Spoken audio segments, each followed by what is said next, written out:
अस्सलाम वालेकुम, मैं हूं साजिद और आप देख रहे हैं आपका अपना यूट्यूब चैनल sajidsoby। जैसा कि आपको पता है कि मैं काज, ओवरलाक, पिको, कढ़ाई, सलाई और इनकी मशीनों के मतलब वीडियो अपलोड करता रहता हूं। तो आज हम फ्री हैंड एम्ब्रॉयडरी, जिसको गोडे वाली कढ़ाई बोलते हैं जी, इसके साथ हम एक फुल गले का डिज़ाइन बनाने वाले हैं जेंट्स कमीज़ के ऊपर, जो कि बहुत ही खूबसूरत और प्यारा डिज़ाइन बनने वाला है और बनाना बहुत ही आसान है जी।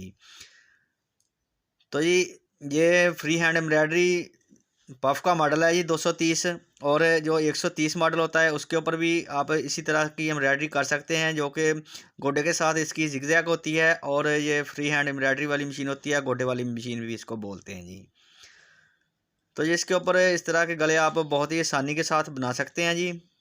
तो अभी गला बनता हुआ आप देखें, माशाल्लाह बहुत ही प्यारा और ख़ूबसूरत बनने वाला है और बनाना बहुत ही आसान है जी।